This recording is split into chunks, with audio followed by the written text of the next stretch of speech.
What is going on, everyone? Welcome to another episode of the Yamcast. We told you we'd be giving it to you week over week for this month. There are no delays impending in the schedule as far as we are aware. It's going to be a good time. Spite, why did you put away the cheat sheet for me? I need to know what I'm going to say.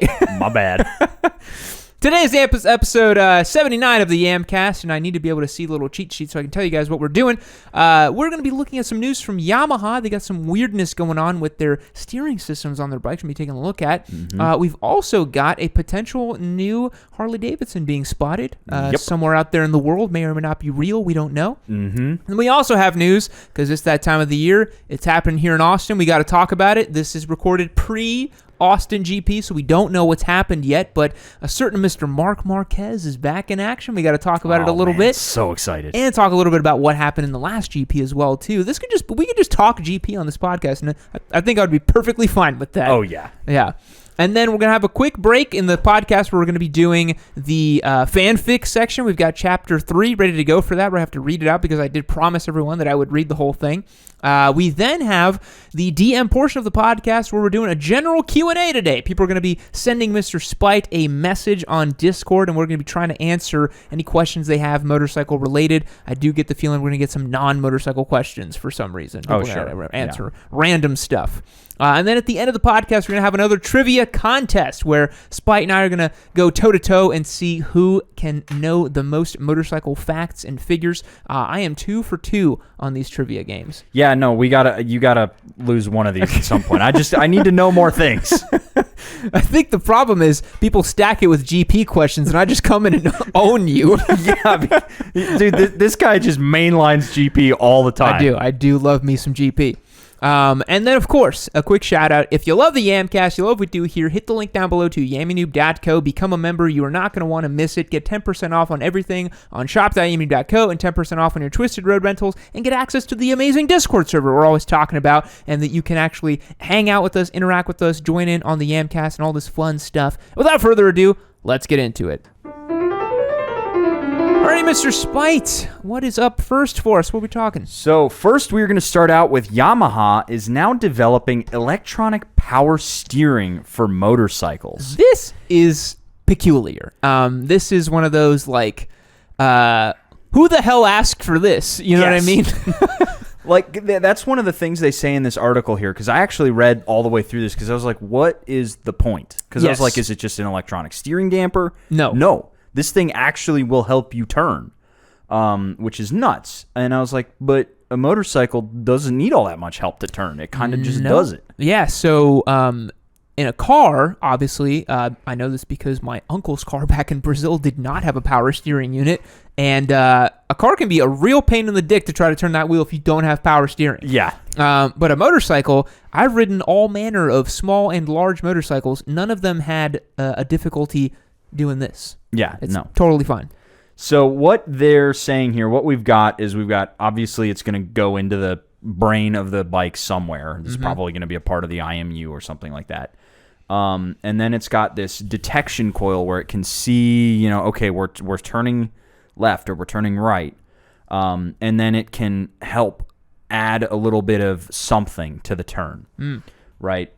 So basically they're saying the system has a torque sensor and a control board and an actuator that causes steering assistance without it feeling unnatural. Because that's something that would be really weird. Yeah. Is if you add a little bit and it just like oversteers, Yeah. That would be terrifying. And somewhere in here, here we go. This is an actual picture of what the unit looks like. So this is the like sensor and torque motor that does all the work. And it just helps the steering stem do the thing. And Honda has been doing something similar to this. Like, they have their self-stabilizing motorcycle.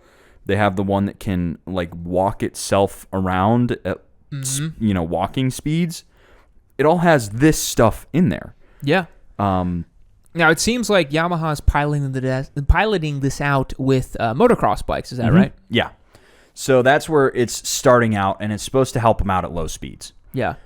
Which I guess, maybe? I don't really... I mean, motocross bikes are so light. I've never had an issue steering a bike in low-speed conditions. Yeah, they're saying here that the steering actuator can counteract bumps or road surface changes that might try to change the bike's course. So it's interesting. Okay. But the question is, don't steering dampers already do that? I know. Yeah. That's the point of a steering damper, right? To reduce the waver of the bars and to have it be a more like softer input onto it. Yeah. So that's a bit odd. And somewhere in here, they talk about how we already have ride-by-wire throttles, ABS systems, all of this stuff that's in cars. Power steering is basically the last thing that bikes don't have. Yeah.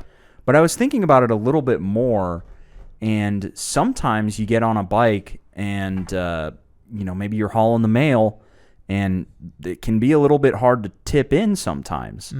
Maybe if you're just like stood up stamping on the brakes, and the bike just doesn't want to turn because of the physics, maybe the power steering can help a little bit.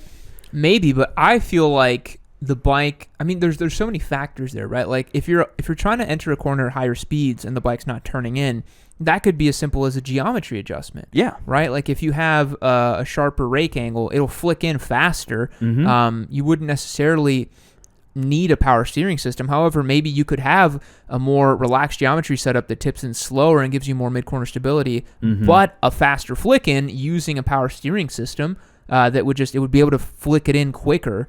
I'm not sure. But for me, going those higher speeds and then flicking it in, it helps to not have it flicking really fast, because it would be very disarming to have, 120 mile per hour tip in feel like a 40 mile per hour tip in. Yeah, that would be bizarre. That would be like, what the I'm going to die. Yeah. So here's one thing that I found really instructive about this whole thing that this paragraph lays out.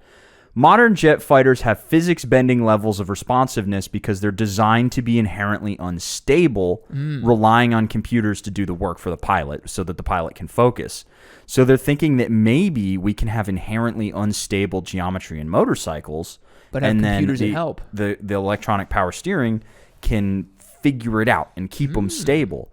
So maybe we have just like mega super crazy responsive motorcycles, but they can feel normal with the electronic power steering. Weird.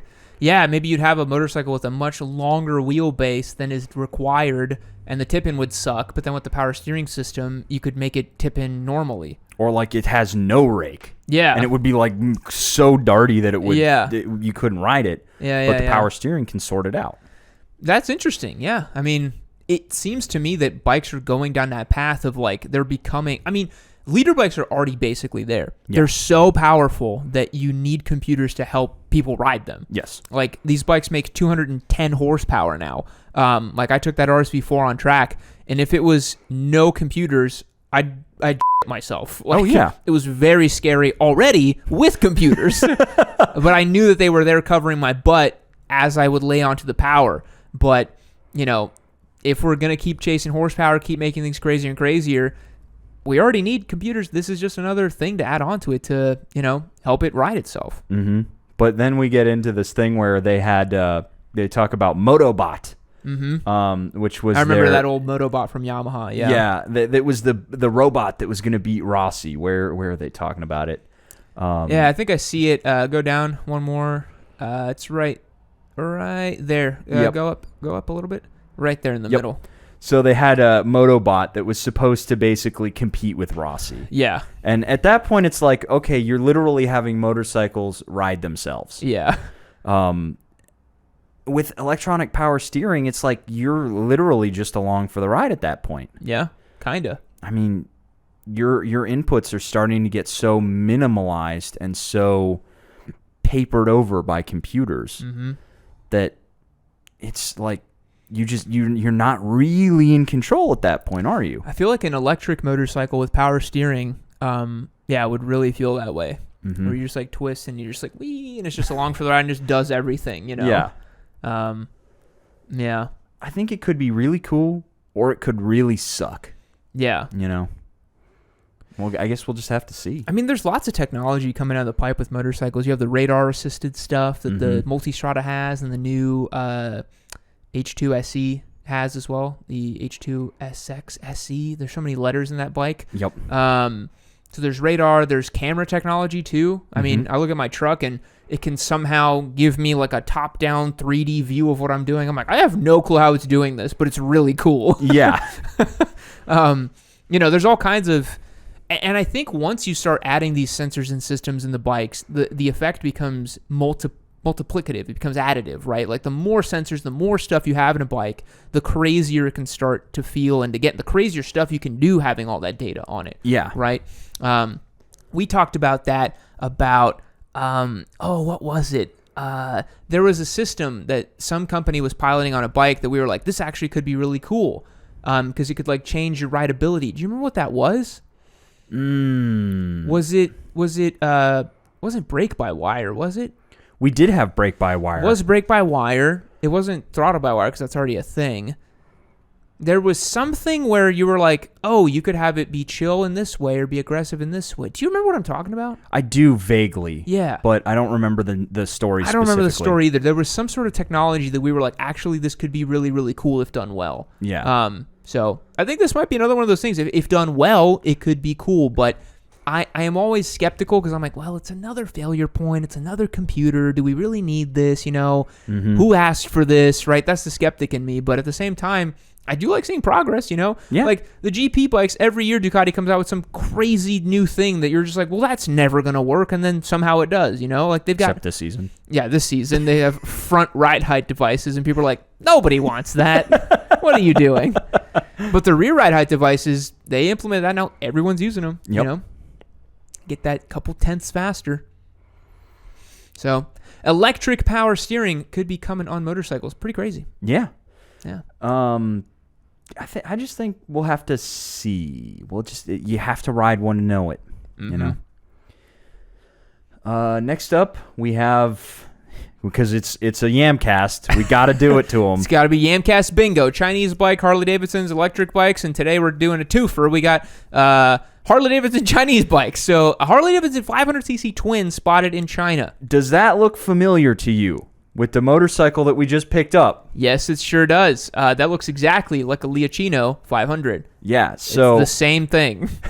This is what makes me wonder. I have this story called Deep Fake or New Harley. Yeah. Basically. And it's... So, the gist of this is... We already know that Harley's partnered with... I'm going to butcher this. It's... Qinjiang, yeah. Is that QJ. Short? It's short for QJ, yeah. Long for QJ. Oh, long for QJ is what I meant, yeah. Yeah, so it's QJ and Harley are partnering to get smaller displacement motorcycles in the Japanese market, or Chinese market, rather. And it kind of makes sense because all Harley needs to do is put the badge on stuff and it's done. Yeah. But this is kind of odd because it's literally just a Liachino. Yeah.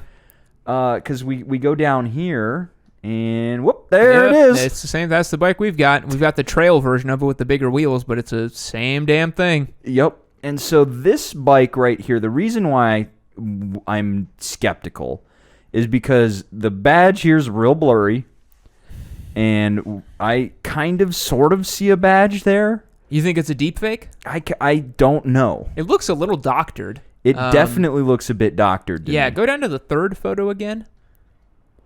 That just doesn't look right. It doesn't look right. Yeah, it looks a little smudged and blurry and weird. But this partnership has been in the works, though, right? Yes, this is definitely something that they have been doing. This was before Jochen Zeitz came in. This was Levitich who set this all up. They wanted to do it with their 338R that QJ had. Yeah. And now they're making this 500cc one, and I mean, Harley's got to be bigger.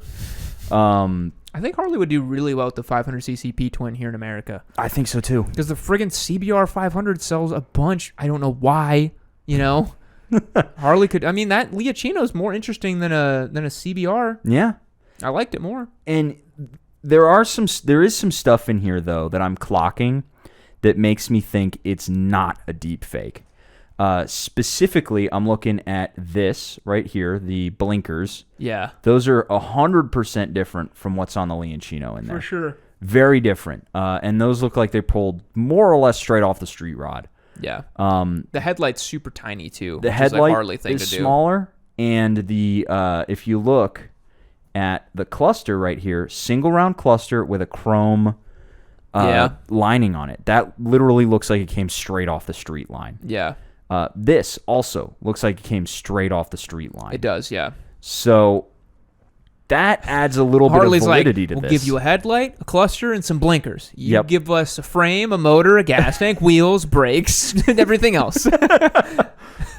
But I mean, it makes sense for Harley to just slap their badge on stuff and start selling it, because we saw it with the live wire. The badge is worth $8,000. Yeah, and I mean, this isn't new, right? Like Husky and KTM do this. Mm-hmm. They'll take the same platform and sell it two different ways.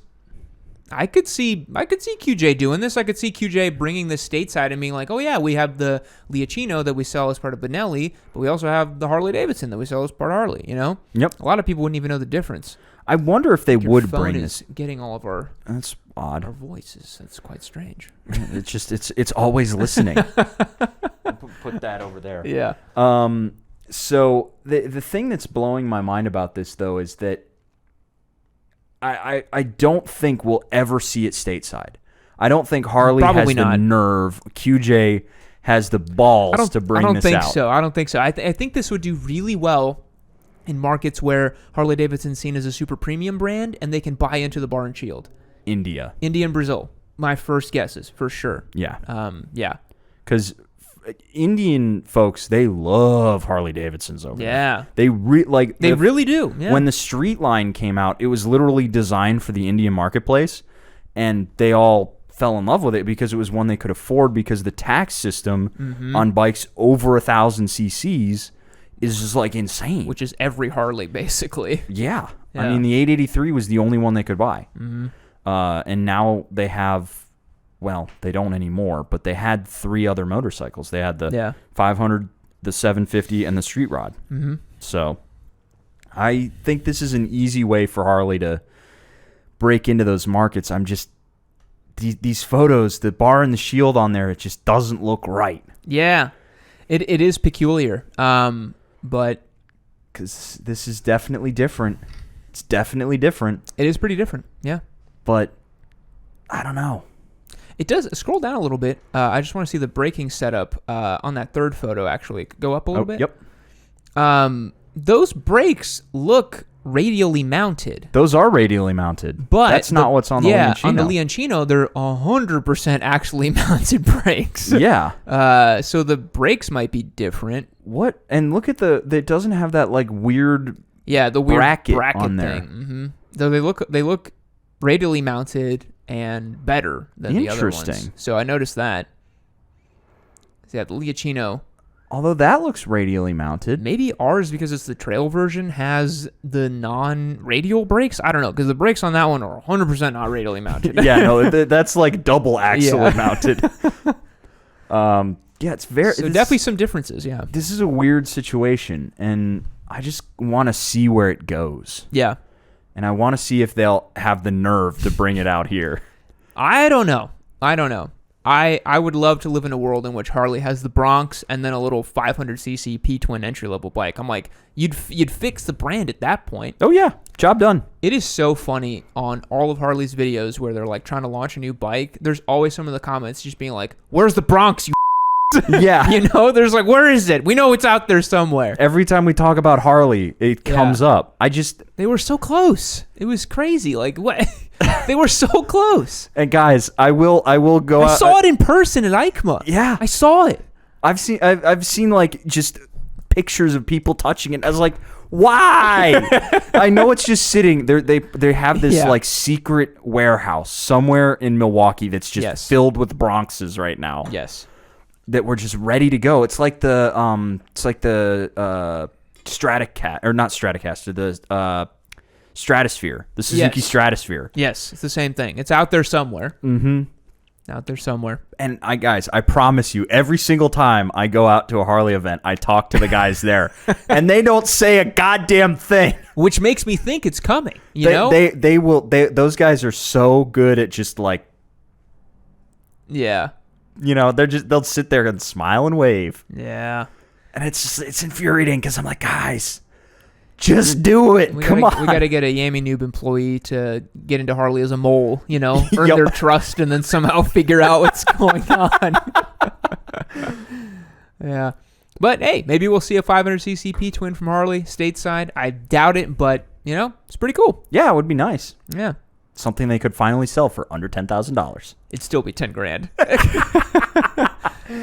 All right, last bit of news today. We are talking GP. Marc Marquez has announced he's going to return to the action in Austin. By the time you guys watch this Yamcast, you'll have known how the results went and how Marc did. I'm going to predict that he wins.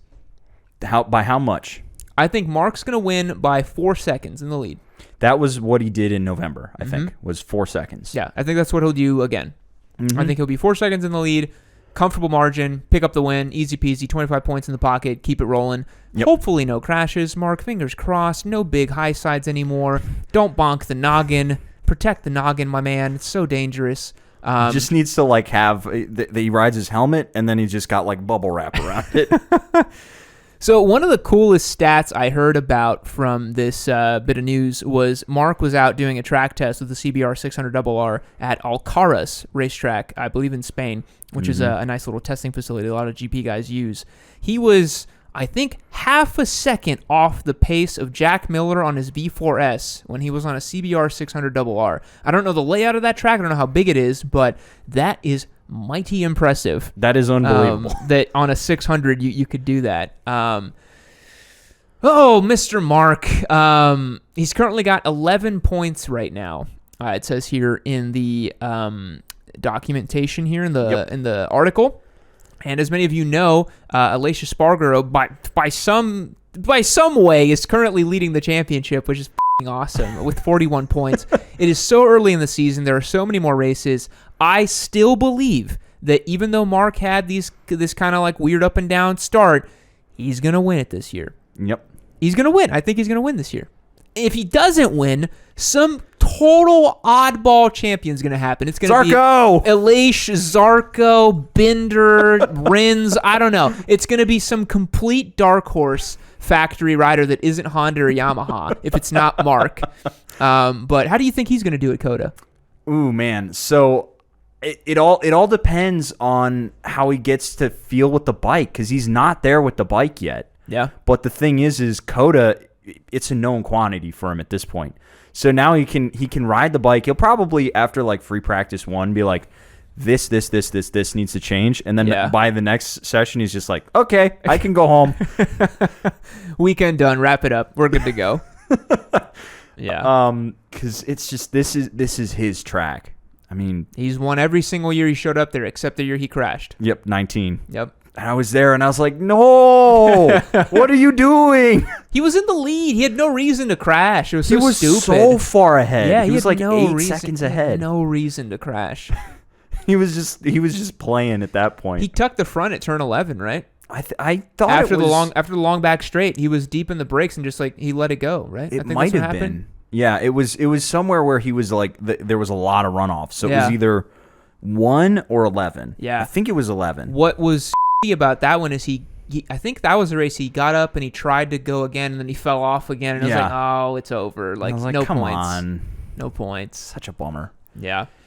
But man, GP is it's a fucking silly season right now, man. We've had 9 different podiums, 9 different men on the podiums in 3 races. That is the most possible that you could have. Yep. What?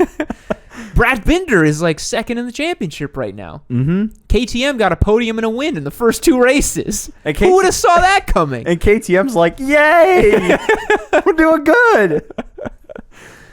Yeah, it's I honestly think this year, it's like I was telling you and Josh earlier, it's not about who's going to win. It's not going to be a flashy year of a bunch of wins. It's a war of attrition. It's whoever's in the mix in the top 6 most consistently is going to take it. That's all it's going to be, It's going to be won by a couple of second or third places probably. Yep. Everybody's probably going to hit the top step at least once. Yeah. And then it's all going to be who can get, 2s and 3s. Yeah.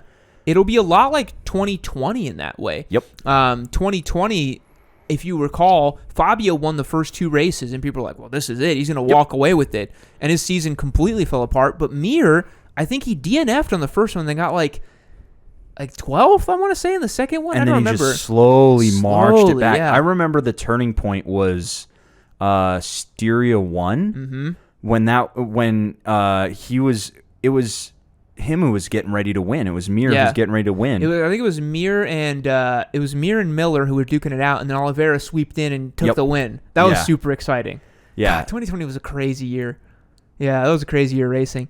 But I think it's going to be a lot like that this year again too. Just weird oddball shit happening every weekend, and then just slowly but surely someone's going to take it. I think that just goes to show how narrow the margins are now. It's so narrow. And how competitive the bikes and the riders are. What is it? In free practice in Argentina, 19 bikes were covered by 1 second. How do you call that? How do you even...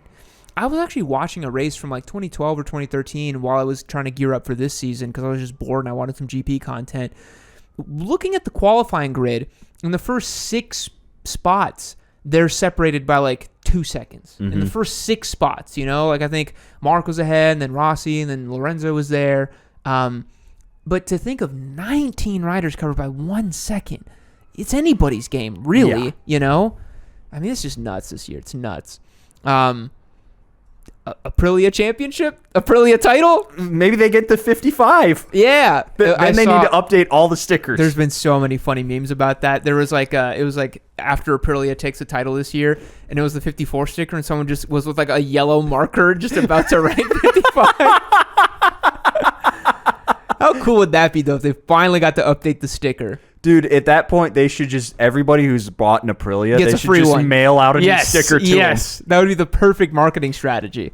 Because then every single Aprilia owner would post that on their Instagram. 100%. Just be like, we got 55 now, baby. Yeah, because it's been stuck at 54 for a long time. Yeah. Long time that 54 sticker's been on there. Long time. I was watching the qualifying for Argentina, and I remember them talking about like how amazing the Aprilia is working right now. And they're like, when Aprilia came back, they were the laughing stock. For sure. Yeah. And I was like, God damn, that's savage. But then it just goes to show how much work they've put in. They were back at the grid all the time. They were back markers. And then, yeah, to be winning races now is amazing. Even 2 years ago. Yeah, 2 years ago. I bet you, because Aprilia floated that seat that Lorenzo Savadori was in to a lot of guys. They floated it to Joe Roberts. They floated it to Dovizioso. And I bet you a lot of those guys are kicking themselves for not taking that seat now. Yep. Because I mean, you had no reason to think that they would do what they're doing now, right? But, I mean, Mav got 6th place. Yeah. That's pretty impressive, you know? Like, we might see a Mav win this year. I hope not. I don't like Maverick. I could see it. I think that would be really impressive if Mav can pull off a win and if Aleix can get another win and just stay competitive.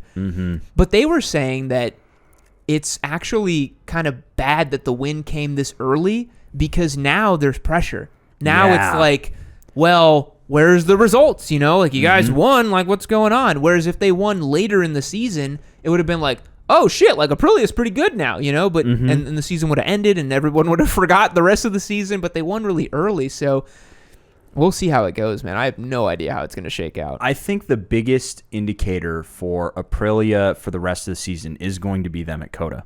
Yeah. Because they were a no-show in November. Yeah. They were nowhere when Aleix crashed out in every session. I think he crashed out of the race too. Yeah, he crashed out of the race at turn 13. Yeah. And I was like, dude, Pack it up. just go home. This is not your weekend. Yep, it's over.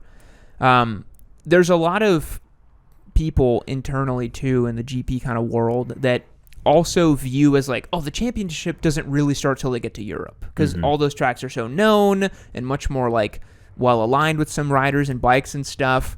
So I think for me personally, I think maybe after Portimao and then maybe some other European tracks, we'll get a really good feel of like, all right, where's this kind of going? You know, I think if Aprilia is competitive at COTA and then one of the European tracks is like, okay, this might happen, you know, this might really happen. But right now I'm like, you'd be foolish to not bet on Mark or Fabio or Pecco. Even though Pecco's had such, oh my God, Pecco's had a nightmare of a start. Yeah. Nightmare start, dude. He was starting with in last place. Yeah, he was about to qualify last. A factory Ducati rider was about to qualify last, you know? Oh, my God. Had one single point to his name after 2 races. Oh, that's not good. Yeah, you saw him in the pits at the start of Q1, and I was like, dude, are you okay? Are you good, bro? Like, he was kind of, he had this look on his face kind of being like, am I good? Like, Yeah. I have to do something. And Jack's like, it's going to be okay, bud. Yeah, Jack was like, you got to go wide open, okay? Like, holy ride the bike faster. You can't do this. Just giving him tips. Yeah, we can't wait for the race this weekend. You guys leave us comments down below once this goes live on YouTube about what happened. Obviously, we don't know because we do not have a crystal ball, but yeah, we think Mark's going to take it. And now we're going to move on to the fanfic portion of the podcast. We have yet another chapter to read. Hopefully there's a chapter like wrap up because I don't remember what's been going on. I don't either. We're just going to read it and see how it goes. Alrighty, folks, welcome to the strangest portion of the podcast that we do here every once in a while. This is the Yammy Noob fanfic. The Yammy Chan fanfic that our user Millennial Malaise wrote into us. I promised him that I would read it on air.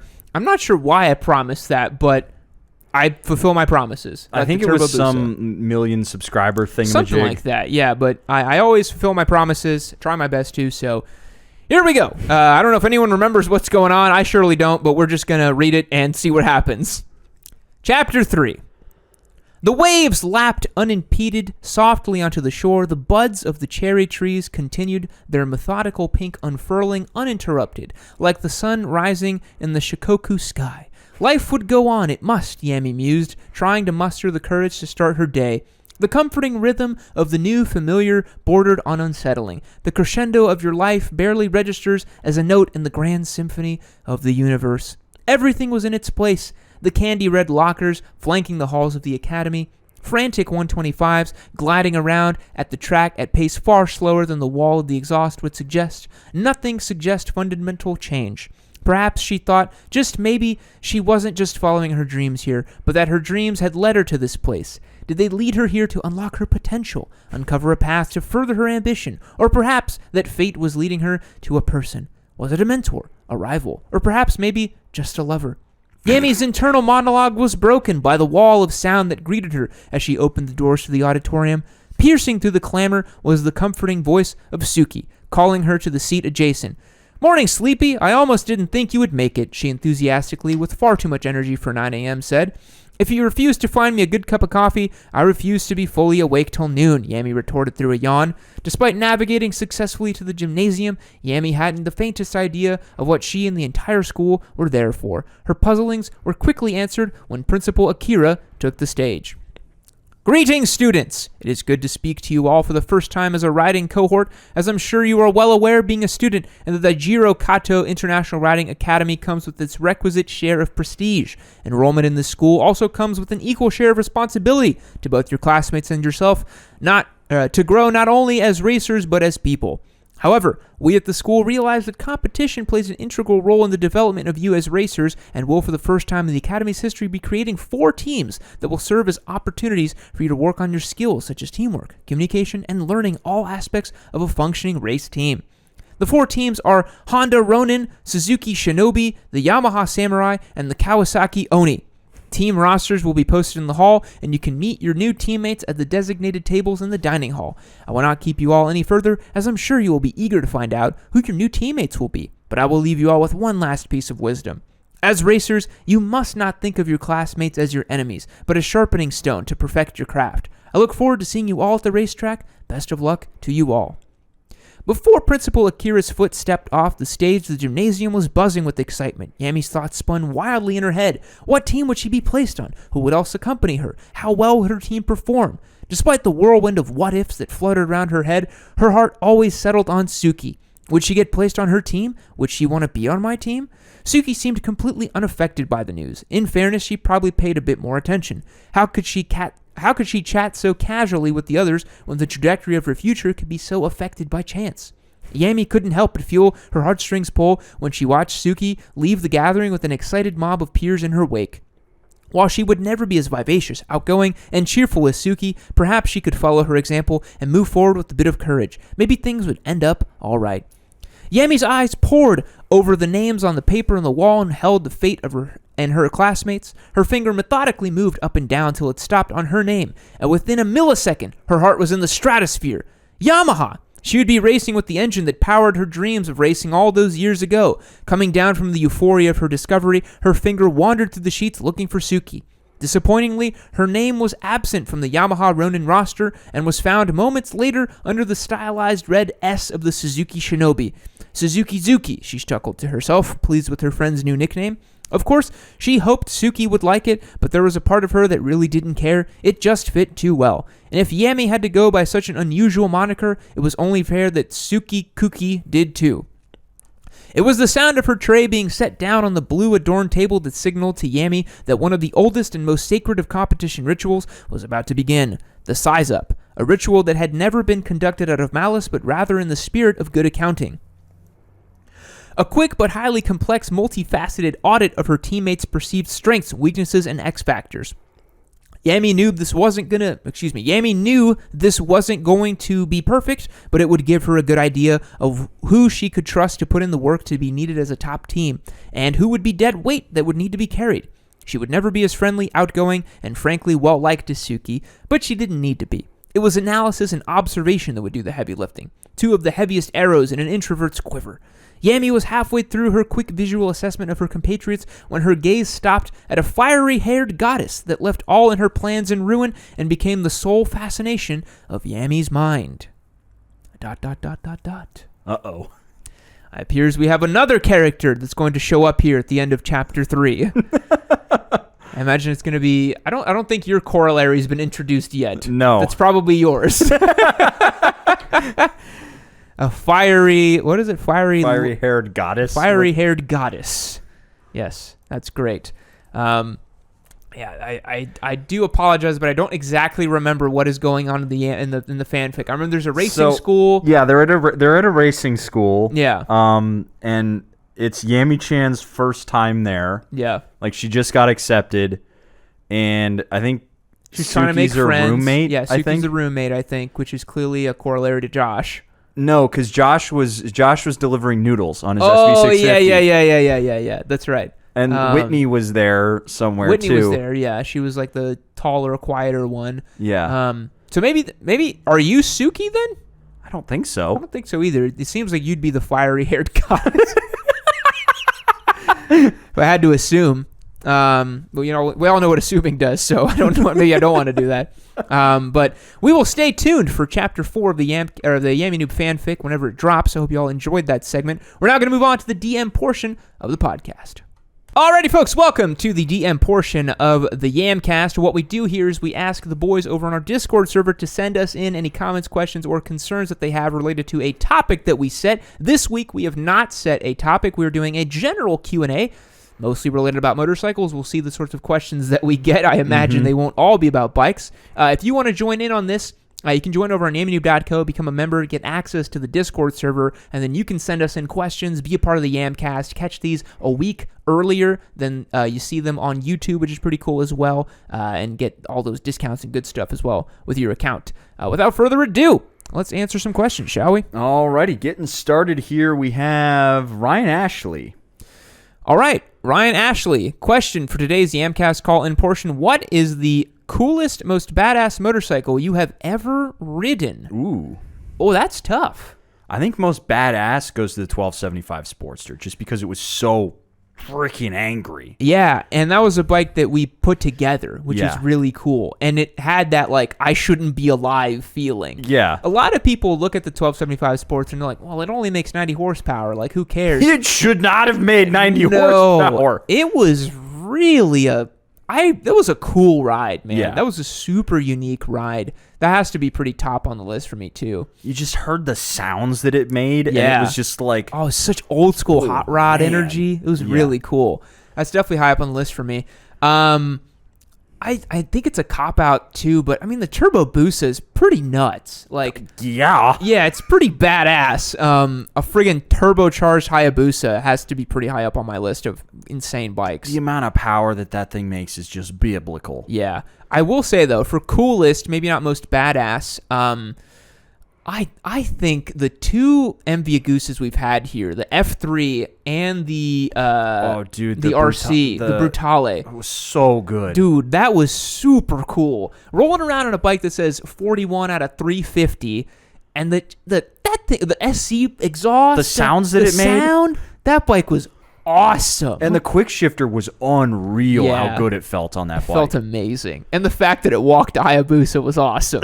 It just had so much torque, and it weighed nothing. It weighed nothing. It was like 370 ready to ride. The ergonomics were so weird on it, was like too. this. Remember, it was like super wide. But the foot pegs were so low. It was like you were standing up almost on it. It was really odd. Yeah, I think... Oh, but then the 1098, though, too. Oh, man. That's legend. Another good one. Legend. Such a cool motorcycle. I felt so cool riding that thing. It literally was like a movie star bike. Yeah. It was so nice. It was super cool. And then, you always you got the dry clutch rattling away, and you know that normies are like, it sounds broken. Yeah. Yeah. That's some of our coolest badass motorcycles, I'd say. Next up, we've got Full Metal Corgi. Full Metal Corgi. Is pineapple on pizza a war crime or just a regular crime? Also, motorcycle related, which would be more fun, a supercharged Rocket 3 or the Turbo Busa? I have a lot to say about that. Let's discuss the pizza question first. How do you feel on this? Definitely a war crime. 100%. I think, listen, I have an opinion about pizza, and I think a lot of people will agree with me. Pizza is a lot like sex. Even when it's bad, it's pretty good. That is true. Okay, yeah, that's true. If I'm hungry and someone has put a pizza in front of me, I'm not going to complain. I'll be, it's pizza. All right. If it has pineapples on it, I might be like, that's a bit strange, but whatever. It's just a sweet flavor, and you don't put sweet on pizza. It is peculiar. My taste buds do normally get surprised by it when I eat it, but I get used to it. I think it's a regular crime. You think it's a war crime? I think it's a war crime. Okay, fair enough. It's somewhere between war crime and hate crime. I'm not sure. Fair. All right, so motorcycle related, what would be more fun, a supercharged Rocket 3 or the Turbo Busa? So this came up because the boys are trying to incept a Rocket 3 to appear here at Yammy Noob. They've been doing a lot on the Yamcast. Rocket 3 would be awesome. It would. I'm going to try to see if our next loaner could be a Rocket 3. That would be great. Because those bikes are fun. I still haven't ridden one, and I really want to. Awesome. It's like a lazy boy with a couch, a lazy boy with a rocket attached to it. It's super cool. It's the name. But I've ridden that bike, and I can't even fathom more torque. It makes 160 foot-pounds of torque. That's more than the Turbo Busa. It's more than the Turbo Busa. And it revs... I mean, it redlines at like 4. It's like a diesel. It's nuts. But more fun, I think it depends on how you qualify fun, right? Like, the Busa's really fun in certain cases, but I think the Rocket 3 would be more fun everywhere. I think the Rocket 3 would be more usable. More usable. Because someone designed it to be that way, Yeah. Because the Turbo Busa is like, this is an abomination, and it's not meant to be like this. But a supercharged Rocket 3 maybe would have the same problem the Turbo Busa has of like, this is maybe too much, Maybe too much? It's maybe a little too much. But I think I'd rather be on a supercharged Rocket 3 because I've never ridden one before. I've ridden the Turbo Busa plenty. So I think I'd have more fun on that because it'd be novel. Yeah. Plus, I mean, it's just really comfy. Yeah. Not that the Busa isn't, but yep. I like Cruiser Ergos better. Yeah. As a reminder, folks, shoot Spite a DM on Discord, and we will answer your question live here on the Yamcast. Next up, we've got Wyatt. All right. Wyatt says, my question for today is, how do I make a heavier bike lean into turns? Is it pushing down on the inside peg, pulling on the tank with your outside knee, pressing on the inside grip, forward MSF style, or is it the hips, or all of the above? I'm going to give you a twist of the wrist answer here. The only thing that makes a bike turn is counter steering. You can weight the pegs as much as you want. You can put weight. You can grip the tank, whatever you want. The only thing that's going to make your bike turn is pushing in the opposite direction of where you're trying to go. Now, in terms of how to make it lean better, there's a lot of stuff you can do. Honestly, I would start with your tires. if your tires aren't aired up properly or you have a tire with a flatter profile, it's going to lean in slower. If you buy a more aggressive V-shaped tire and air it up correctly, it'll flick in faster. That would be a really easy suggestion for me. What do you think, Spite? Same thing on the Hornet. We had a problem where the Hornet felt real weird tipping in, and it was the tires. Yep. For me, after my last weekend, I would recommend maybe dragging the brake a little bit more, the front brake. Not having it on super load the heavy. front more. But yeah, if you load the front, then the suspension works better. Yep. That really changed my riding this last weekend. So yeah. Before buying new tires, which you probably don't need, focus on the technique a little bit. So try trail braking it in a little bit and flicking it in under braking and see how that kind of works. So we'd recommend. Cool. Next up, we've got Fizzy Old Cod. Fizzy Old Cod or Odd Cod. Odd Cod. It says, so I started riding in October, and I'm currently on a Meteor 350, baby. And I know I need to get something bigger because I'm doing more highway miles for work, which is really fun at the top speed of 70 miles per hour that the Meteor has. I'm currently looking at a CBR 650R, R7, MT07/9, and a Jixa 750. Maybe even a Street Triple if I can snag a good deal. Are there any other middleweight sport bike /nakeds that I should consider? This is interesting. Could you imagine going from a Meteor 350 to an MT09? Yeah, it's a big jump. A biblical jump, one would say. You're going to scare your pants off. I think don't look at the MT09 Street Triple Duke 890s of the world, Z900s. Maybe too big of a leap. Yeah. Because he says he started riding in October, so he's got about 6 months of experience, just about. But on the Meteor 350. On the Meteor 350. I honestly think if you're doing a lot of highway miles, I really think that something a little more upright with wind protection might be good. Because if you're trying to optimize for the type of riding you're doing, what do you? It's gonna hurt my soul. Don't say a Versus. Don't do it. Is that what you're gonna say? I was getting there. Yeah. A Versus 650? Because he's commuting. Yeah. You want something upright that's not gonna scare you. Get a V-Strom instead. Yeah, get a V-Strom instead. That's a good point. Yeah, I think the V-Strom's got more personality. Yeah, because it's got a V-twin. What about a Tiger 660? Ooh, yeah, I forgot that's out there. Yeah, Tiger 660 would be good. You get the triple soundtrack. Apparently, after 600 miles, it turns into a Street Triple 2. So you're apparently good? It doesn't do that, guys. It's a meme that we often say. The CBR 650R2, though, that's a nice bike. Yeah, it is a nice bike. It's a little expensive for what it is, though. It is, yeah. I think Tiger 660, B-Strom 650, something like that could be kind of cool. Yeah. If you're doing a lot of highway miles, that'll have a lot more get up and go than your Meteor 350. You'll feel like it's like a rocket ship, which is awesome. And you can get bags. You can get bags. You can do a lot with it. Wow, we sound like boring dads. I mean, I have a KLR 650. So this is just, I have to own that part of my soul. That's true. I don't own any bike like that. Like personally, all my bikes are kind of hopped up and zany, except the Desert Sled. That's my most chilled out bike, and it's really nice. Yeah, I feel like that bike, if you put a little windscreen on it and saddlebags, it's basically like a boring sport touring bike. Does it have a saddlebag option? You could probably fit something on there. Yeah, but I'm surprised Ducati hasn't like. No, they don't. Here's your Biscotti boy mode for $2,100 a side case. They don't. Yeah, that would be our recommendations. Next up, we've got Satsui. Tier F Revival when? Tier F Revival. What is that? Is that from our tier list when we do like F tier stuff? F tier. So the problem is if we have an F tier, that's like absolute dumpster fire mode. Yeah. And then it's like, because don't we start with like E tier? I think we start with F tier, don't we? I haven't seen. I don't know. Satsui, give us more context for this. I'm not sure I understand. Oh, here it is. Not F tier. Not F tier. Tier F. I don't know what that means. More. Use your words. Use your words, Satsui. We'll come back to you. Moving on. SlowHD. SlowHD says, I'm considering a Ninja 400 for my first sport bike. Nice. I've been riding since 2008, but always on a cruiser. Do you think I would be bored on that? Should I set my sights on something with more power? Also, how do I find a track near me so I can be a fast boy?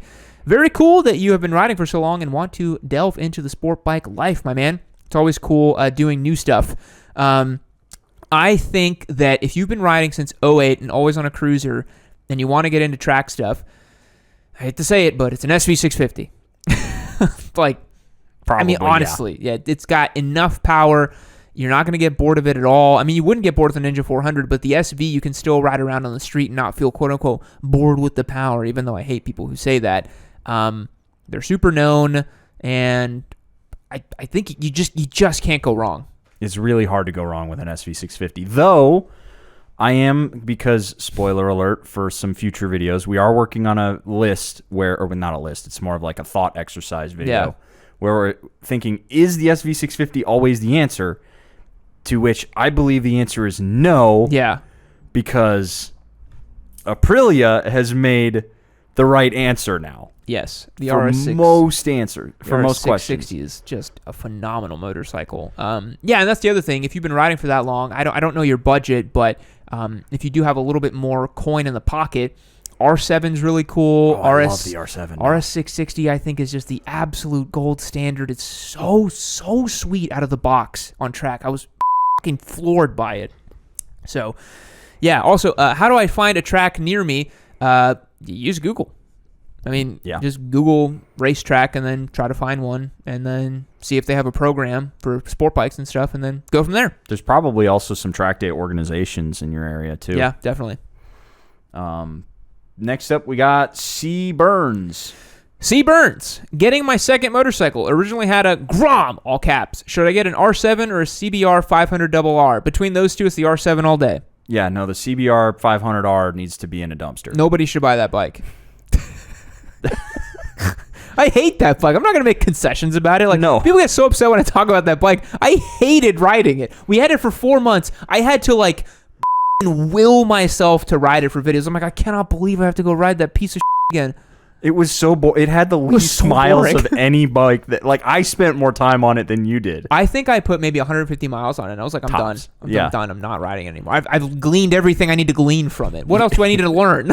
There's one thing that you got to realize about, like, the review process is there's a point at which you realize that your opinion is not going to change on something. And sometimes that happens really fast. Yeah.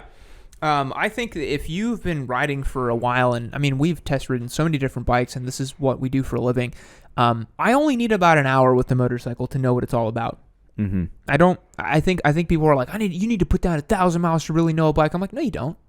No, you don't. You need like a day. You need like a day of solid riding. When I rode the Tuareg 660, I had a full ass day with that bike. I got everything I needed to get out of it. I wasn't going to learn anything else with it, you know?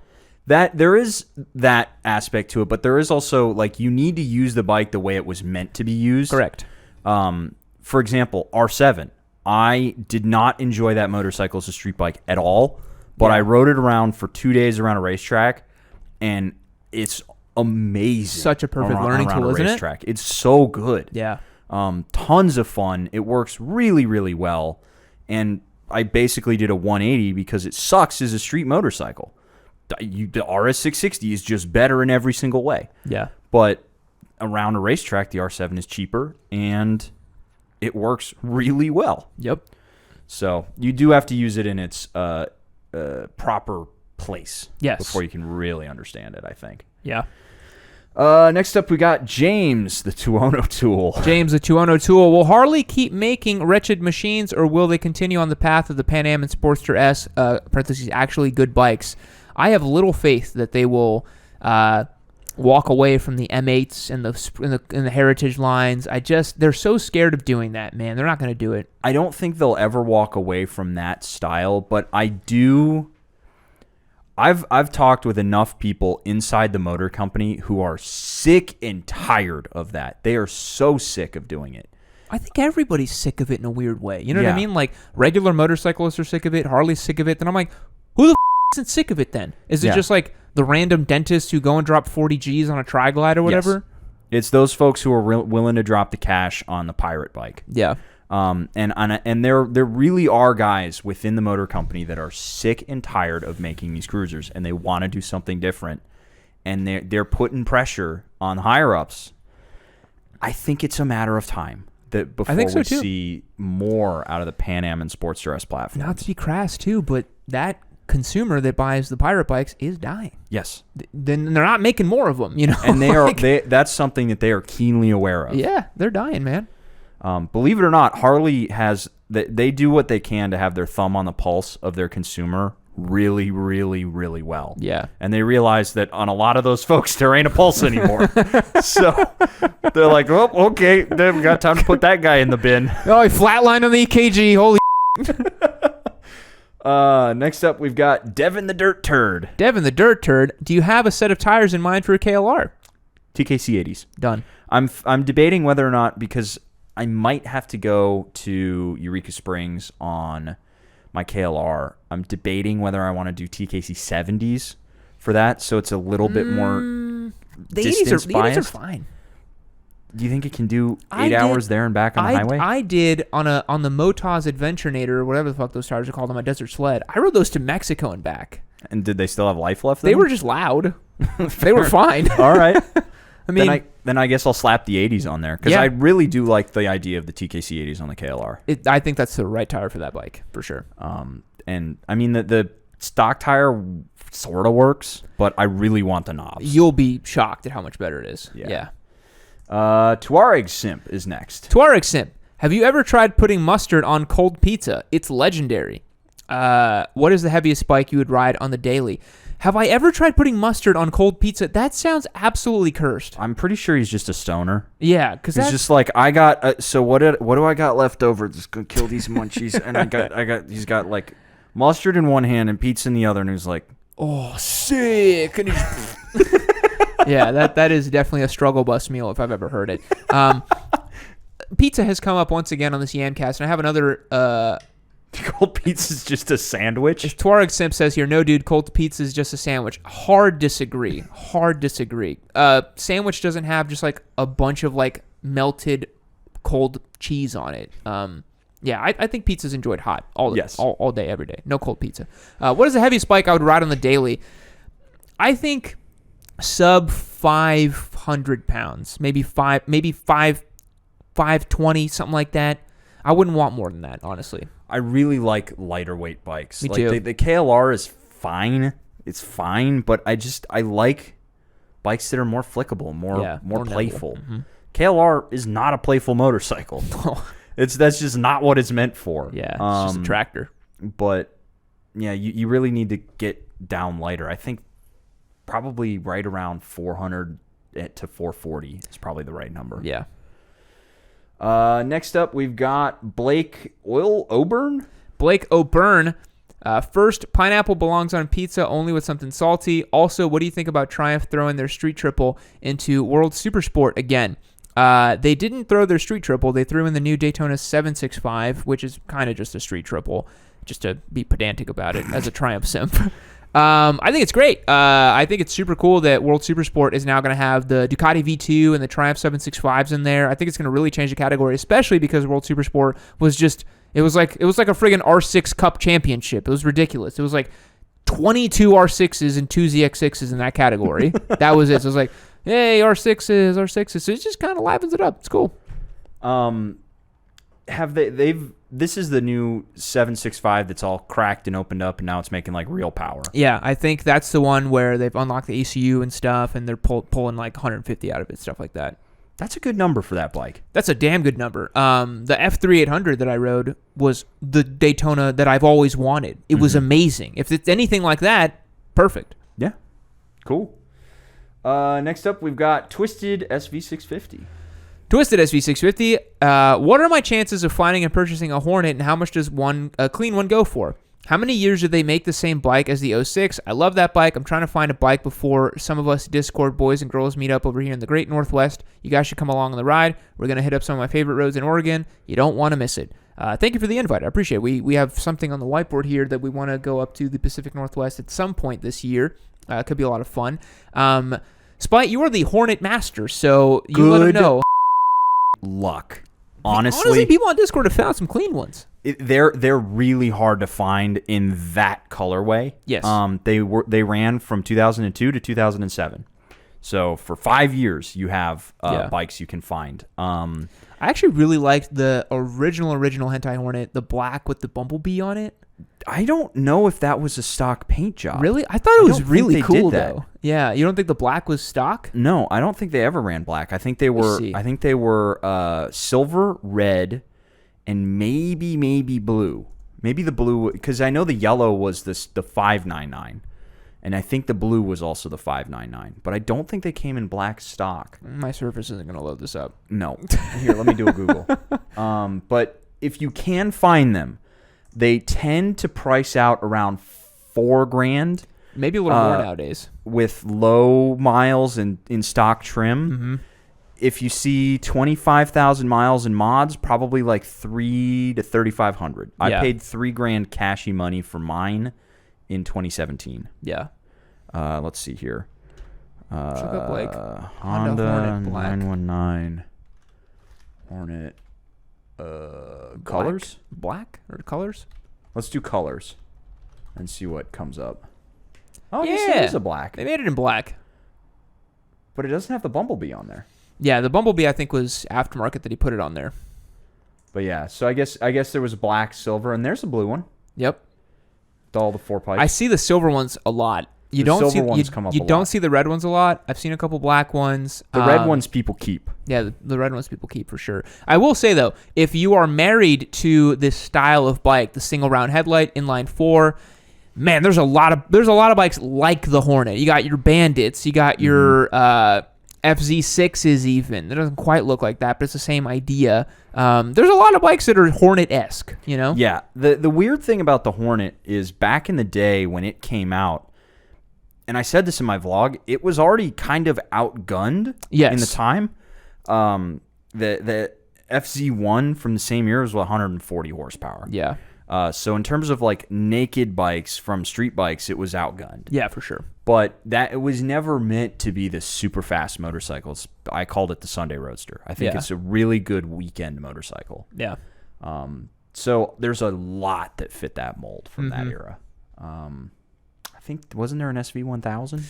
Yep, that was a big twin. Yeah. Yeah. Go for Joe is next. There's also the TL1000 that was fully fared. Mm-hmm. And then there's also the RC51 that was Honda's super twin. That was Yeah. a very cool bike. All right, go for Joe. As I try to hash out what bike number 2 may be, I keep getting drawn back to bikes that have only ever gotten mediocre reviews by the Yammy Noob camp. Trident 660 versus CB 650R. I am Josh Stature, so I favor the size of the Trident, but I'm also drawn to the potential of the CB to be the last bike I need to upgrade to. Do those two compare to one another, or is there a clear winner between them, or do I ignore them both and shoot for an XSR 900? This is tough. If you're trying, the CB 650R got middling reviews from us. No, I got good reviews from us. We liked it a lot. I still like that bike quite a bit. It was a really sweet bike, Especially with the exhaust on there. It was sounded awesome. so good.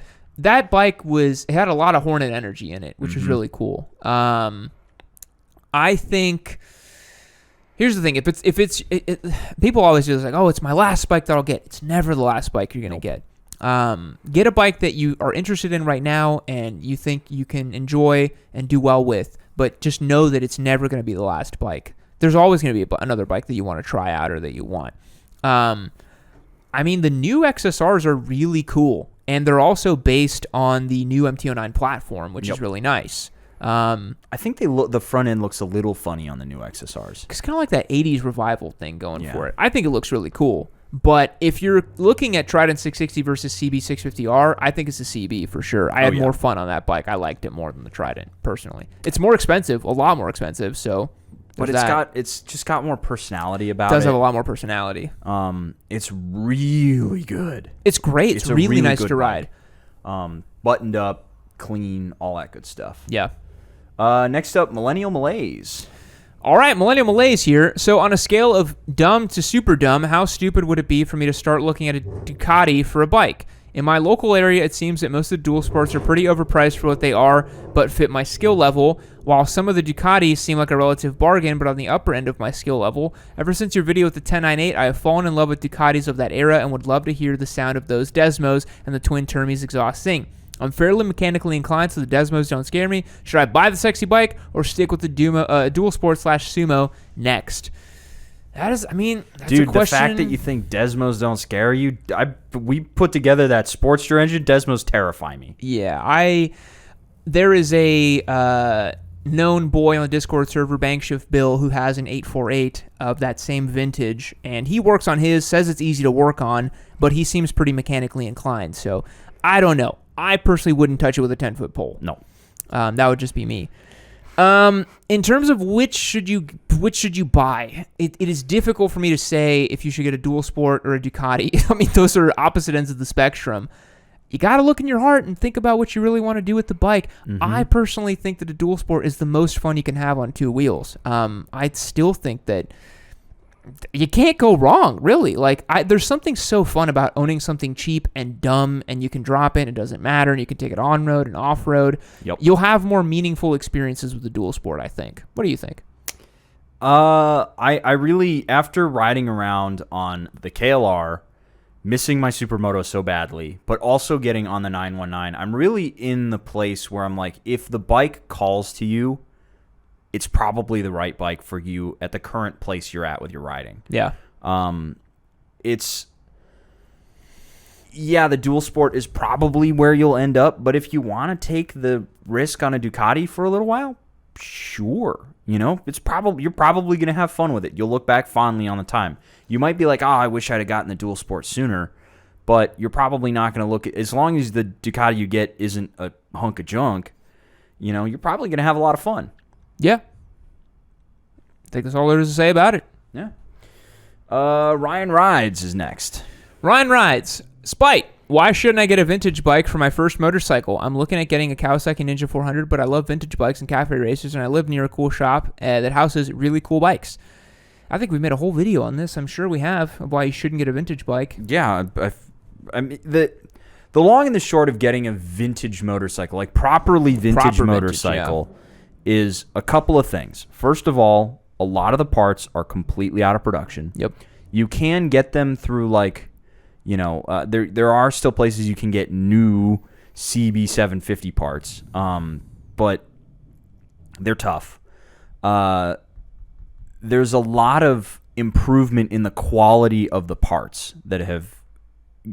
It's seriously worth getting a new motorcycle just for the quality of the parts. Just for brakes, man. Yeah, the brakes... Just for brakes. Is so... The modern brakes are so good. Modern suspension is so good. Yeah. Do you remember when we rode the Rebel 250 and then the CRF 300 back-to-back? Yeah. And you're just like, holy crap. Yeah, so you leap forward in time. Even Josh's GS 1100. Oh my God, yeah. Is so spongy. Yeah. Yeah, they're spongy. But the thing I want to drive home for your first bike is you just want to ride it more than you wrench on it, man. Like, I know that the thought of getting in your garage and wearing your flannel and fucking slicking your hair back and getting all, you know, oily and fixing your bike sounds cool and romantic, but honestly, a lot of the time it is you swearing and you being angry that your project is taking way longer than you thought it would, and you're not even riding your bike. Yep. It is so much more fun to, you know, the weekend's coming up and you're like, oh, hell yeah, I get to jump on my bike, and then you get on your helmet, get on your bike, and you just go and have fun. As a first bike, get something that just works. If you want, get a project later and then tinker with it, but then have a bike that still works on the side too. Yeah. That's always my bet for it. And then we've got a couple other people here who have gotten back to us. Satsui still he hasn't explained that. We just don't know what that means. Jaded. Jaded says, would Yammy Noob Team be interested in doing a ride review and roast comparison of my Multistrada Enduro versus my soon-to-be Multistrada V4 Pikes Peak in Colorado? Quite specific video, but if we can make the case for going out to Colorado and making other videos while we're there, sure, why not? Yeah, it could be fun. Everyone knows that I'm not super fond of the Multistrada. Man, that whole Multistrada situation. People really didn't like what I said about the multi. All I can hear is just the tape reel of the Hindenburg burning and the guy going in the humanity in the background. That video had some issues. Yeah. With the stratospheric mothership of Ducati. Yep. Cole says, is the 954RR too much of a jump from the Ninja 400? I want to go fast. Probably, yeah. Like, there's other bikes you could get that will feel just as fast to you. ZX6. A ZX6 or something like that. I also think the 954RR, because it's an old school bike, no traction control, no ABS, I think, on a lot of those models. Really unnecessarily dangerous to jump up to. Can be done. 954 is sweet looking, though. It's a sweet bike. I like it. It's a sweet ride. But as a jump up from a 400, I don't understand why people always want to leapfrog and like just go up immediately, you know? I mean, even Derek, he's our new videographer. I say new. He's been working with us for like 3 months now. He's like, I'm going to get a 919 as my first bike. I'm like, why? Why? I tell you that's a bad idea. I'm an experienced motorcyclist. You could listen to me. And he's like, I'm just gonna get it anyways. I'm like, all right, do whatever you want, man. Seaburns hit us back with... It says, what would you recommend for a second bike if not either one of those? I'm not big on the naked bikes. I'm just trying to figure out if I want a 650 to 700. I mean, you can't go wrong with the R7, man. I think that's a great bike. Lyrical. Okay, Lyrical says, do you feel an overwhelming sense of enlightenment after the Busa ride? I think this is a question for you. And then also, how do you keep your hair so silky smooth? Asking for myself. Yeah, that is a very... I almost looked like I was looking at myself for a second. Yeah, because you wear the same jacket, I think.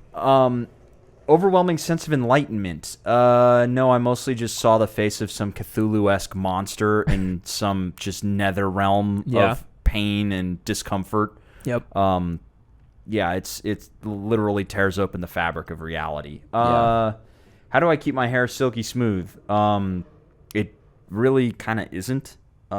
It's mostly just a lot of conditioner. Whitney always wants to take care of your split ends. Yeah, Whitney gets mad at me every time she comes in and looks at my head. So yeah. Scoreless coffee. Scoreless coffee. Have you guys ever considered getting one of those Chinese clones like a Venom X22 just for shits and giggles like you did with the Gixxer 250? Yeah, I think there were some plans earlier this year of maybe buying a Chinese bike as a joke. Could happen again. I don't know, but we're about to go blow up the Gixxer, and I like the fact that I'm getting rid of bikes instead of adding bikes. Yeah. It starts to get kind of complicated when there's like 15 bikes in the fleet. You're just like, well, this is too many, you know. And even with you and me riding motorcycles and Josh, it's not enough. They don't get the seat time and the love they deserve. Yeah. All right, last question for today. X2. Here you go. He found a Hornet. Damn. All right, that found one. A 2006 919 in buy red. It. Instant. $2,900. 2006. Go get it. Yeah, go buy it. Someone go buy it. That tank is immaculate. Yeah. It makes me think that there's something on the left side here. Yeah. Looking at, I wish this photo was bigger, but I think I'm clocking frame sliders there. Those need to come off. Yeah. First things first. That needs to be the first thing you do.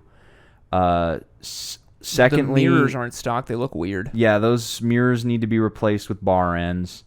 And then you probably want to update the tires. I had one of these windscreens on mine. It doesn't really work all that well, so get rid of it. They don't do anything. Yeah.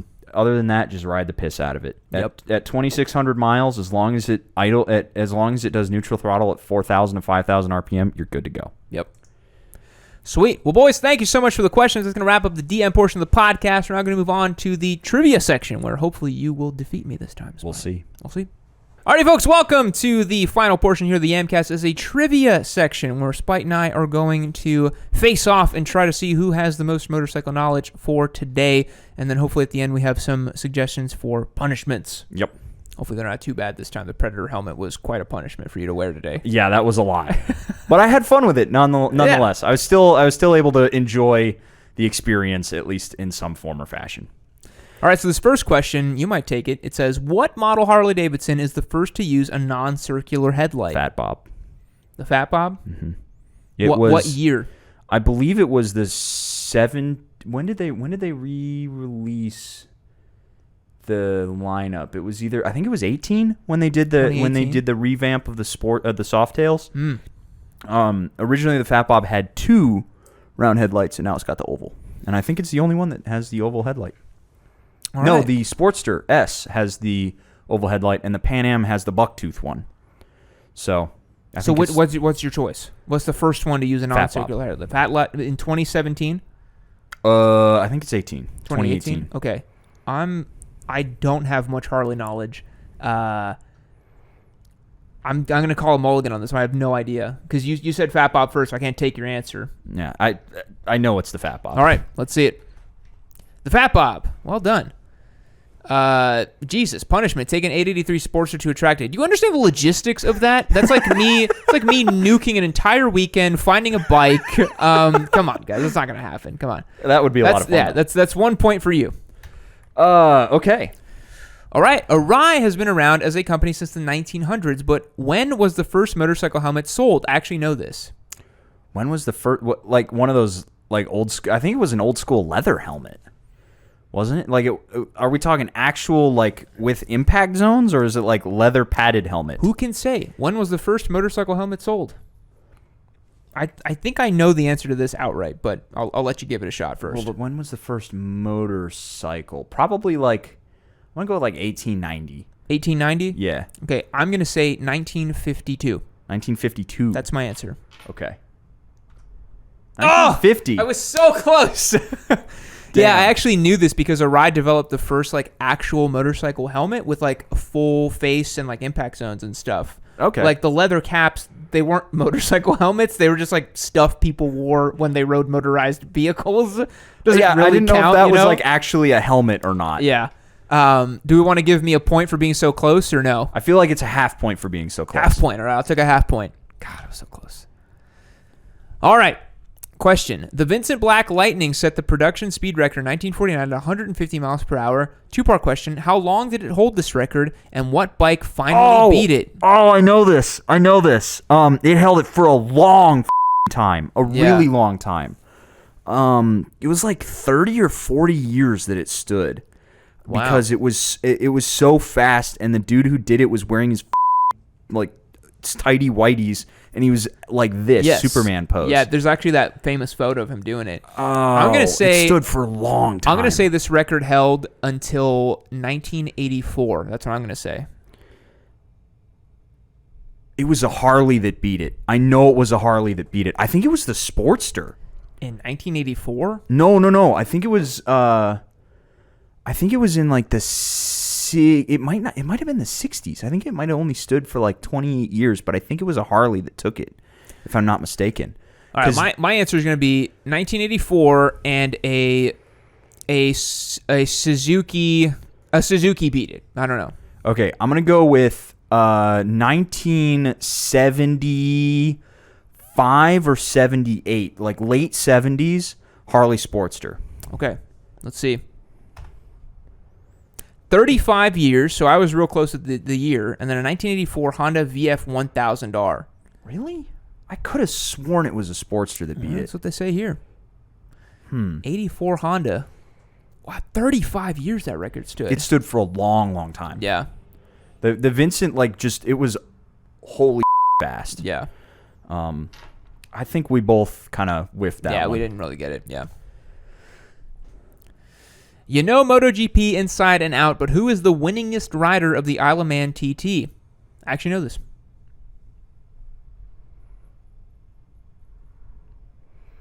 You're going to say it. I don't know the name. Yep. But I don't know I'm going to be able to scare it out of my head right now. I could sit here forever. I don't know. Okay, you don't know? Yeah. It's John McGuinness. Nope. Joey Dunlop with 26 wins. Damn it. I thought for sure it was John McGuinness. Damn, I guess it's just he's one of the most consecutive ones or something like that. I don't know. Okay. Damn. I'm still holding pretty with I got half, we can stop it right now. Point. Okay. Heaviest Calamity Boob, what is the heaviest production motorcycle currently sold in the U.S.? Motorcycle or... Yeah, because you could get, if you include trikes and if you include like a what is it, that Can-Am with like the car seat or what is that, Spider? The Slingshot. The Slingshot, yeah. That is technically a motorcycle, right? So's the Tri-Glide, and the Tri-Glide's almost 1,000 pounds. I think it's over 1,000 pounds. This is a tricky question because those are technically considered motorcycles. Yeah. So, okay, let's do this. If it's a trike, what do you think it is? And if it's a motorcycle, what do you think it is? All right, if it's a trike, I think it's the Slingshot, and I think it's a Slingshot for sure. If it's a trike, I think it's the Harley Tri-Glide. Okay. Wow, you think the Tri-Glide's heavier than a slingshot? Yes. Wow, okay. I think it's made out of depleted uranium. All right, so trike is going to be that. For motorcycle, Harley CVO Road Glide. is that more than a Goldwing? Yeah. Like by a lot. But a Goldwing weighs like 880 pounds. You Dude, think the CVO's like almost 1,000 pounds, too. Really? They're heavy. Wow. 1,000 pounds? Really? They're really heavy. The Road Glide ST, to give you an idea, is like 830, I think. Okay. I'm still going to say like top trim Goldwing. That's my answer for like two-wheeled. Oh! Got it! Harley CVO Road Glide Ultra at 967 pounds. Extra point to whoever mentions the V8 powered Boss Haas. It's produced in Tennessee, said to be 1,000 pound, blah, blah, blah. Not a real production bike. I think some people will say it is. All right, that's a point for you. That's because it was 2 Harley questions. 2 Harley questions. I got half a point, you got 2 points. Okay. In regards to the big 4 brands, rank them in order for 2021 bikes sold. Honda, number 1. Then Yamaha. I think it's Kawasaki, then Suzuki. Because I think Kawi sells more bikes than Suzuki does. Okay, so you're saying Honda, Yamaha, Kawasaki, Suzuki. I think that's my final answer. My final answer is Honda, Yamaha, Suzuki, Kawasaki. So you're switching. You think Suzuki more than Kawi? Yes. Okay. Yes! Yes, you got it. Yes. 1.5 points. Honda, Yamaha, Suzuki, Kawasaki. It was a coin flip for me with For Suzuki me, and I Kawi. knew that answer because Kawi actually doesn't sell that many bikes. Because Kawi makes all their money on heavy industries, and they do motorcycles as like a for giggles, which I think is so the funniest does Suzuki thing. with the because they sell all their little cars in They India. sell all the little cars. Yeah, it's only like Honda and Yamaha really like we actually give a motorcycles. You know, Yeah. Suzuki and Yamaha or Suzuki and Kawasaki really don't. All right, 1.5 points. Okay, what was the displacement of the first Honda CBR? Bonus point if they know the year. Oh, I think it was 900 in 1990. Because I think that was when they made the first double. Because everything headlight else up Fireblade. until that point was a VFR. Mm-hmm. They weren't CBRs. Or like RVF. Yeah, they were RVFs or VFRs. They weren't CBRs. CBR started in the 90s. I think it was 1990. I think it was 1990. That was going to be my answer, is a CBR 900, 1990, and it's 900 cc's. That's what I'm going to say, too. Yeah, I didn't really have anything else other than that. 400 cc. 483, a CBR 400. Well, never mind. That one wouldn't have been in America. I don't think so. That would have been in Australia and Japan. Yeah. So I guess technically that would, yeah. Yeah. We were so confident, though. We were pretty confident. Yeah. All right. This is an easy one. In Terminator 2, what model Harley Davidson does Arnold Schwarzenegger's character ride? Fat Boy. It's a Fat Boy. Yep. Come on. Too easy. Come on. All right. Name this absolute worst choice for a first motorcycle using only the picture. This is what happens to people who haven't found Papa Yam. CB900C. You think that's a CB900C? That's because it's got a high-low. It's got the transfer case. It's gonna have a shaft drive on the other side. It's definitely that CB900 from the 80s that has that parts bin transmission. It might be. Oh, I'd recognize that transfer case anywhere. I gotta believe it's that 900C. I can't remember. That's such a rare, weird bike, though, man. Like, that's a super rare, weird bike. This might be something more boilerplate. I see air-cooled fins of sorts. So it's old. It's definitely old. It's a big steel cradle frame. I see the exhaust pipe looks old as hell, too. You're saying 900C? It's that I don't remember if it's the C, but it's definitely CB900 something. I do see that weird shaft for the transfer case thing. Do you see that there's the... It's got high-low gears, too. Yeah, it's got high-low gears. What on earth is this thing? I'm pretty sure it's the CB900. All right, you said that one first. I don't have an answer. I don't know what it is. Oh, skipped it.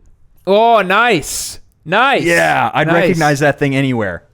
Because I saw it in that one regular Car Guys review, and I was like, what the f*** is this? Yeah. So that's 3 points for you, and I'm at 1.5. Yes. Yep. Here you go. What years did Harley Davidson have the Evolution Big Twin engine in their motorcycles? Bonus point if you can guess the cubic inch / cubic centimeter size of the engine. 96 cubic centimeters. Big Twin was 1980. Oh, it was 1980 something. Because the Sportster was 1987 that it went from 1,000 to 12. I think it was 84. Wait, Evo Big Twin. Because there's Evolution and then there's... I'm going to say... because I don't know. What Wait, years okay, did Harley so have is the it Evo in their Evolution or is it motorcycles? Big Twin? Because the Evolution engine is what's in the Sports. I think it's just the Evo engine. I think that's all they're saying. If it's Evo, it's 1987, went from 1,000 to 1,200. Yeah, and I believe that engine, you could still say it's technically ended in, what, 2020? The Evolution is The still Evo? being made. Is it still being made in the 1200s, or is there still new bikes that are being produced? Yeah. All right. Oh, it is Big Twin because I'm thinking twin cam. Yeah, Yeah. 1987 went from 1,000 to 1,200. Yeah. Nope. Oh, 84 to 99. 80 cubic inches. Huh. Punishment: loser has to rent or borrow a clapped-out cafe racer. And do a motovlog as a hipster kinda around like Austin. that. That's kind of a fun idea. I could have sworn it was 87. Nope. I guess I have that year wrong in my brain. Yep. Bummer. Still 3 points to 1.5. I've Yeah. maybe got a couple more questions. Let's see. All right. What is the fastest top speed claimed by a manufacturer for production V-twin? Bonus, what was the top speed claimed? What is the fastest top speed claimed by a manufacturer for production V-twin? I know the torquiest V-twin. All right, ever made. fastest. Well, how pedantic are we going to get? Because Ducati is technically a V-twin. Yeah. So I'm going to say it was a final edition. Well, it's not asking me what bike. What is the fastest top speed claimed by a manufacturer for production V-twin? So it's asking me like the top speed figure. Yeah. Then but it says bonus. What was the top speed claimed? Well, I'm just going to say bike is a 1299 Panigale R final edition, whatever the from 2016 or whatever. 17. I don't remember when they went V4. And I'm going to say top speed was 196 miles an hour. You think a V-twin could go to 200? 100%. Because I know for a fact that the torquiest motorcycle ever made was the 1098R. Because it was so light and had so much torque. Mm-hmm. But it probably wasn't the fastest. I'm going to say probably just because... I bet you the top speed was... Well, so they say bonus, what was the top speed claimed, and what is the fastest top speed claimed? Yeah, I'm not sure. I think just say a bike and a speed. You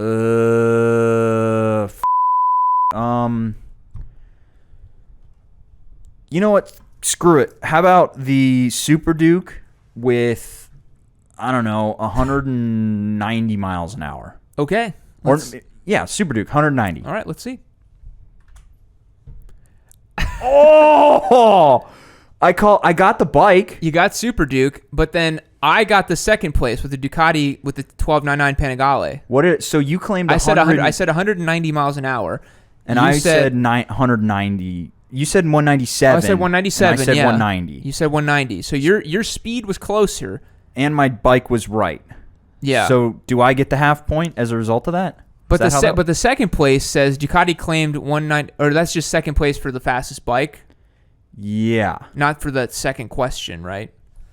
I guess. Yeah. So you got the bike right, and then I guess your speed was closer. So do we want to give a half point? You're 3.5 now. I think that's fair. I think so. When was the first motorcycle made? When was the first motorcycle made? I believe it was 1880. 1886. That's my answer, because we have the shirt. Oh, yeah, you're right. It is 1886. It's on the shirt. Yep. I said it first, though. Yeah, you did. 1880. What the Bullshit. It's 1886. God damn it. What bike did Honda introduce and start fielding in the 1983 for AMA 750 class of VFR superbikes? 750. Yeah, it's the VFR 750. Or was it the RVF 750? I can't remember. I think it's the VFR 750 or the RC 30. What was the RC30? The RC30 was a 750, but that was the oval piston one, right? No, RC30 was the two-stroke 750cc. The RC45, the NSR 750 was the oval piston. Yeah. Yeah. I think it was a VFR. I think it was a VFR 750. I said VFR 750 or the RC30. Excuse me. Yeah, VF 750F Interceptor. I think that's a mulligan. I think we were both right there. Yeah, it's fine. Suzuki SAX system. The Suzuki SAX system, Suzuki Advanced Cooling System, was developed after researching what in World War II? What the f***? After reduce, probably planes, I would imagine. Researching, because that was what Japan had two things going for it in World War II. It was the Navy and it was their Air Force. And it was the Zeros that they were probably studying, would be my guess. Probably American planes were better cooled. What in World War II? Yeah. I have no idea, honestly. I don't have an answer. I'm going to go with planes. How World War II planes used oil jets inside of their motors to keep them cool. You did get the planes part right. Yeah. I think it was probably because the American planes towards the end of the war were able to just push themselves harder. Yep. So you're up to 4 points now, and I think that's a half a point. Yeah. I'm starting to run away with it this week. I'm feeling good. Sounds like it. What type of oil does a 1923 BMW R32 take? Mineral oil? Yeah. Vegetable oil? What sort of oils do they have back then? Just crude? Yeah, I don't even know how to answer this question. What type of oil does I'm going to say canola. I'm going to go with mineral oil. Yeah, no. I'd say mineral oil is my answer too, but yeah, I don't know. You said mineral first. Let's see. 5W40. I was never going to guess the weight of the oil. No. I didn't know that was the question. And that's the end. Yay! That's I win. The end. You've won a trivia game this Hooray! time. There was no GP questions, so I couldn't win. All those Harley questions. I still can't believe I got the Evo switch wrong. I'm gonna have to relearn my Sportster lore. Yeah, the Harley questions definitely help you out. Question now is what is the punishment? I think I like the one of getting a clapped out hipster bike. Okay. I'm sure we can find a clapped out hipster bike somewhere. We'll now make a video with a clapped out hipster bike and be like, let's see if we can rent or borrow a super vintage crappy little bike for the day and be like, this is why you don't want this or something like that. We'll moto vlog with it for the day. And then you can bust out the hipster gear again, the beard and the flannel. Yes, that'll be great. Yeah. That'll be a fun video. Yep. Alrighty, folks, that's going to wrap up the Yamcast. Thank you so much for tuning in. Remember, if you made it to the end of the Yamcast, join over on yammynoob.co. You won't regret it. We'll catch you guys in the next one. See you later. Keep watching